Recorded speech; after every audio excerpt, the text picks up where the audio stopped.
রাষ্ট্রপতি হওয়ার জন্য ডাক পেলেন ডক্টর ইউনূস। তারেক রহমানের সাথে ডক্টর ইউনূসের গোপন বৈঠক। বাংলাদেশের পরবর্তী রাষ্ট্রপতি নির্বাচিত হতে যাচ্ছেন ডক্টর মোহাম্মদ ইউনূস। প্রার্থী হিসেবে মনোনয়নপত্র জমা দিয়েছেন তিনি। সকাল 11টায় নিজে ইসিতে হাজির হয়ে মনোনয়ন জমা দেন। সেনাবাহিনীর শীর্ষ পর্যায়ে বড় রদবদল। সিজিএস, পিএসও, ডিজিএফআই প্রধান, 24 ডিভিশনের জিওসি পরিবর্তন। এবং সর্বশেষে জানাবো, চাঁদাবাজকে হ্যান্ডকাপ পরিয়ে বাজার ঘোরালো পুলিশ। এই সাদাবাজ ফারুক, ওই যে সিলিন্ডার দোকানে সাদা চাইতে গেছে, এই সাদাবাজ ফারুক, হ্যাঁ এই সাদাবাজ ফারুককে ধরা হয়েছে। কেউ কোনো চাঁদা দিবেন না, কেউ কাউরে কোনো চাঁদা দিবেন না। এই যে সাদাবাজ ফারুককে ধরা হয়েছে, কাউরে কোনো চাঁদা দিবেন না। সাদাবাজ আসলে ধরে রাখবেন। এতক্ষণ শুনছিলেন সংবাদ শিরোনাম, এখন থাকছে বিস্তারিত। ডক্টর ইউনূসকে রাষ্ট্রপতি বানানোর জন্য কি বললেন তারেক রহমান? বাংলাদেশের রাজনীতিতে নতুন এক চমকপ্রদ ঘটনা। প্রধানমন্ত্রী তারেক রহমান এবং প্রাক্তন প্রধান উপদেষ্টা ডক্টর মোহাম্মদ ইউনূসের মধ্যে একটি গোপন বৈঠক অনুষ্ঠিত হয়েছে। আর সেই বৈঠকে তারেক রহমান ডক্টর ইউনূসকে একটি বিশাল প্রস্তাব দিয়েছেন রাষ্ট্রপতি পদে। হ্যাঁ, আপনারা ঠিকই শুনছেন। তারেক রহমান চান ডক্টর ইউনূস বাংলাদেশের পরবর্তী রাষ্ট্রপতি হন। কিন্তু কেন? এই প্রস্তাবের পেছনে কি উদ্দেশ্য, কি রাজনৈতিক হিসেব নিকেশ লুকিয়ে আছে? আসুন বিস্তারিত জানি এবং বুঝি এই রাজনৈতিক দাবা খেলার প্রতিটি চাল। প্রথমে জানা যাক বৈঠকটি কিভাবে হলো। গতকাল রবিবার রাত সন্ধে 7:30টায় প্রধানমন্ত্রীর কার্যালয়ে একটি গোপন বৈঠক ডাকা হয়। এই বৈঠকে উপস্থিত ছিলেন মাত্র 4 জন। প্রধানমন্ত্রী তারেক রহমান, প্রাক্তন প্রধান উপদেষ্টা ডক্টর মোহাম্মদ ইউনূস, বিএনপি মহাসচিব মির্জা ফখরুল ইসলাম আলমগীর এবং প্রধানমন্ত্রীর বিশেষ সহকারী। বৈঠক শুরু হয় এবং চলে প্রায় 2 ঘন্টা। কি আলোচনা হয়েছিল সেই বৈঠকে? সূত্র জানাচ্ছে, বৈঠকের শুরুতে তারেক রহমান ডক্টর ইউনূসকে ধন্যবাদ জানান অন্তর্বর্তী সরকার সুষ্ঠুভাবে পরিচালনা করার জন্য এবং একটি গ্রহণযোগ্য নির্বাচন ব্যবস্থা করার জন্য। তিনি বলেন, ডক্টর ইউনূস, আপনি গত 18 মাস দেশকে সুষ্ঠুভাবে পরিচালনা করেছেন। আপনার নেতৃত্বে একটি সুষ্ঠু নির্বাচন হয়েছে এবং আমরা জনগণের রায়ে ক্ষমতা এসেছি। আমি আপনার কাছে কৃতজ্ঞ। কিন্তু এখন একটি গুরুত্বপূর্ণ সিদ্ধান্ত নিতে হবে, বাংলাদেশের পরবর্তী রাষ্ট্রপতি কে হবেন? ডক্টর ইউনূস বিস্মিত হয়ে জিজ্ঞাসা করেন, এটি নিয়ে আমার সাথে আলোচনা কেন? তারেক রহমান হেসে বললেন, কারণ আমি চাই আপনি হন পরবর্তী রাষ্ট্রপতি। কথা শুনে ডক্টর ইউনূস স্তম্ভিত হয়ে যান। তিনি বলেন, কি বলছেন আপনি? আমি তো রাজনীতিবিদ নই, আমি তো শুধু একজন অর্থনীতিবিদ। তারেক রহমান বলেন, ঠিক সেই কারণেই আপনি উপযুক্ত। দেশের এই সংকটকালে একজন নিরপেক্ষ, সৎ এবং আন্তর্জাতিকভাবে স্বীকৃত ব্যক্তি দরকার রাষ্ট্রপতি হিসেবে, আর আপনার চেয়ে উপযুক্ত আর কেউ নেই। ডক্টর ইউনূস কিছুক্ষণ চুপ থাকেন। তারপর তিনি প্রশ্ন করেন, আপনি কেন এই প্রস্তাব দিচ্ছেন? এর পেছনে আপনার কি উদ্দেশ্য? তারেক রহমান খুব স্পষ্ট করে বলেন, আমি প্রধানমন্ত্রী হিসেবে দেশ চালাতে চাই, কিন্তু আমি জানি যে আমার বিরুদ্ধে অনেক অভিযোগ আছে। আমার উপর মানুষের আস্থা কম। কিন্তু যদি আপনি রাষ্ট্রপতি হন, তাহলে মানুষ আশ্বস্ত থাকবে যে দেশে একজন নিরপেক্ষ এবং সৎ ব্যক্তি সর্বোচ্চ পদে আছেন। এতে আমার সরকার পরিচালনা করা সহজ হবে। এই কথাগুলো শুনে ডক্টর ইউনূস বুঝতে পারেন যে তারেক রহমানের আসল উদ্দেশ্য কি। তারেক রহমান চান ডক্টর ইউনূসের জনপ্রিয়তা এবং আন্তর্জাতিক গ্রহণযোগ্যতাকে কাজে লাগিয়ে নিজের সরকারকে বৈধতা দিতে। কারণ তারেক রহমান জানেন যে তার সরকার ভোট কারচুপি করে ক্ষমতা এসেছে এবং জনগণের মধ্যে অসন্তোষ বাড়ছে। যদি ডক্টর ইউনূস রাষ্ট্রপতি হন, তাহলে তিনি সেই অসন্তোষকে নিয়ন্ত্রণ করতে পারবেন এবং তার সরকারকে একটি বৈধতার আবরণ দিতে পারবেন। কিন্তু ডক্টর ইউনূস কোনো সহজ মানুষ নন। তিনি একজন বিচক্ষণ এবং দূরদর্শী ব্যক্তি। তিনি তারেক রহমানের খেলা ভালোভাবে বুঝতে পারছেন। তাই তিনি সাবধানে বলেন, আপনার প্রস্তাব শুনে ভালো লাগলো, কিন্তু আমি এমনি এমনি রাষ্ট্রপতি হতে পারি না। রাষ্ট্রপতি হতে হলে আমার কিছু শর্ত আছে। তারেক রহমান আগ্রহ দিয়ে বলেন, কি শর্ত বলুন? ডক্টর ইউনূস বলেন, প্রথম শর্ত, সংবিধান সংস্কার পরিষদ সক্রিয় করতে হবে এবং সংবিধান সংস্কার সম্পন্ন করতে হবে।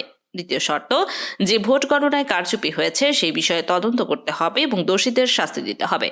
তৃতীয় শর্ত, রাষ্ট্রপতির হাতে প্রকৃত ক্ষমতা থাকতে হবে, শুধু আনুষ্ঠানিক পদ নয়। আর চতুর্থ শর্ত, জুলাই বিপ্লবে যারা শহীদ হয়েছে তাদের ন্যায় বিচার নিশ্চিত করতে হবে। এই 4টি শর্ত শুনে তারেক রহমানের মুখ শক্ত হয়ে যায়, কারণ এই শর্তগুলো মেনে নিলে তার সরকারের অবৈধতা প্রকাশ হয়ে যাবে। ভোট গণনা কারচুপির তদন্ত হলে তার জড়িত থাকা প্রমাণ বেরিয়ে আসবে। সংবিধান সংস্কার হলে তার একচেটিয়া ক্ষমতা কমে যায়। আর রাষ্ট্রপতির হাতে প্রকৃত ক্ষমতা থাকলে তো সে ডক্টর ইউনূসকে নিয়ন্ত্রণ করতে পারবে না। তারেক রহমান কিছুক্ষণ চুপ থাকেন, তারপর তিনি বলেন, আপনার শর্তগুলো খুবই কঠিন, আমাকে ভাবতে হবে। ডক্টর ইউনূস শান্তভাবে বলেন, ঠিক আছে, আপনি ভাবুন, কিন্তু মনে রাখবেন আমি এই শর্ত ছাড়া রাষ্ট্রপতি পদ গ্রহণ করব না, কারণ আমি শুধু একটি সাজের পুতুল হতে চাই না। আমি যদি রাষ্ট্রপতি হই তাহলে দেশের জন্য কিছু করতে চাই। বৈঠক শেষ হয় এবং ডক্টর ইউনূস চলে যান। তারেক রহমান এবং মির্জা ফখরুল তখন একা থাকেন। মির্জা ফখরুল বলেন, স্যার, এই শর্তগুলো মানা সম্ভব নয়, এগুলো মানলে আমাদের সরকারের ভিত নড়ে যাবে। তারেক রহমান বলেন, আমি জানি, কিন্তু ডক্টর ইউনূসকে রাষ্ট্রপতি করা আমাদের জন্য খুব দরকার। আন্তর্জাতিক সম্প্রদায় এবং দেশের মানুষ তাকে বিশ্বাস করে। তাকে রাষ্ট্রপতি করতে পারলে আমাদের সরকারের বৈধতা বাড়বে। মির্জা ফখরুল বলেন, তাহলে কি করবেন? তার শর্তগুলো মানবেন? তারেক রহমান হাসেন এবং বলেন, মানার ভান করব, তাকে রাষ্ট্রপতি বানাবো এবং বলবো যে তার সব শর্ত মেনে নেব, কিন্তু আসলে কিছুই করব না। রাষ্ট্রপতি পদ শুধু একটি আনুষ্ঠানিক পদ, তার কোনো প্রকৃত ক্ষমতা থাকবে না। আর ভোট গণনা কারচুপি তদন্ত করার কথা বলবো, কিন্তু সেই তদন্ত কখনো শেষ হবে না। সংবিধান সংস্কার শুরু করব, কিন্তু সেটিও টেনে লাপা করব। এভাবে ডক্টর ইউনূসকে ব্যবহার করে আমাদের সরকারকে বৈধতা দেব, কিন্তু তাকে কোনো প্রকৃত ক্ষমতা দেব না। এই কথোপকথন কিভাবে বাইরে বেরিয়ে এসেছে?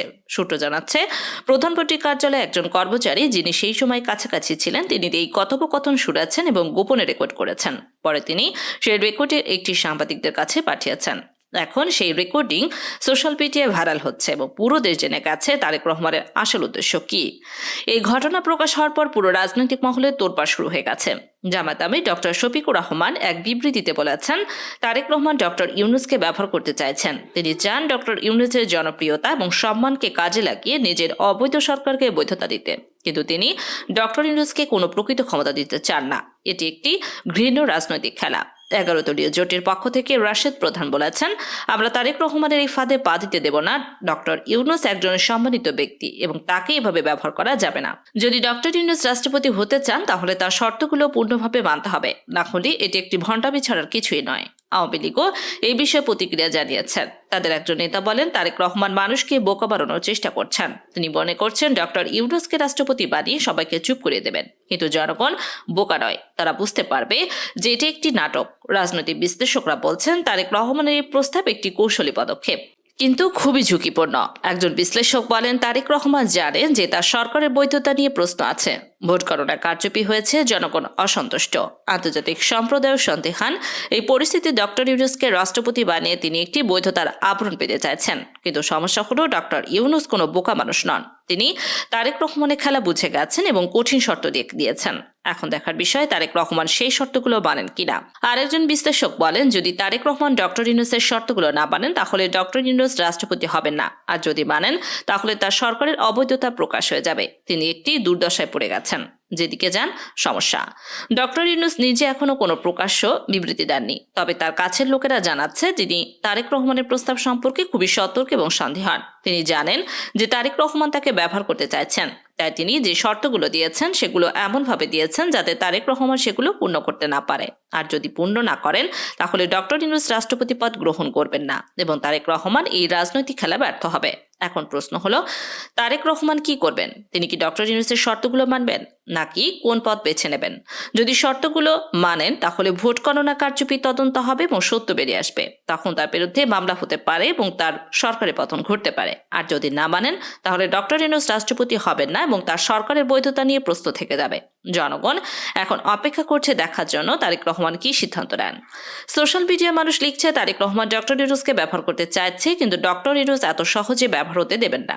অনেকে বলছে, আমরা চাই ডক্টর ইউনূস রাষ্ট্রপতি হন, কিন্তু প্রকৃত ক্ষমতা নিয়ে আনুষ্ঠানিক পদ নয়। এই পুরো ঘটনা থেকে একটি জিনিস স্পষ্ট, তারেক রহমান মরিয়া হয়ে পড়েছেন তার সরকারকে বৈধতা দিতে। তিনি জানেন যে জনগণের আস্থা তার উপর নেই, তাই তিনি ডক্টর ইউনূসের মতো একজন সম্মানিত ব্যক্তিকে কাজে লাগিয়ে সে আস্থা অর্জন করতে চাইছেন। কিন্তু ডক্টর ইউনূস এত সহজে তার খেলায় পা দিচ্ছেন না। তিনি শর্ত দিয়েছেন এবং সেই শর্তগুলো এমন যাতে তারেক রহমানের পক্ষে মানা প্রায় অসম্ভব। এখন দেখার বিষয় তারেক রহমান কি করেন। তিনি কি সাহস করে শর্তগুলো মানবেন এবং ভোট গণনার কারচুপি তদন্ত হতে দেবেন, নাকি এই প্রস্তাব প্রত্যাহার করে নেবেন? সময় বলবে। তবে একটি জিনিস নিশ্চিত, বাংলাদেশের রাজনীতিতে এই ঘটনা একটি নতুন মোড় আনতে চলেছে এবং আগামী দিনগুলো খুবই উত্তেজনাপূর্ণ হতে চলছে।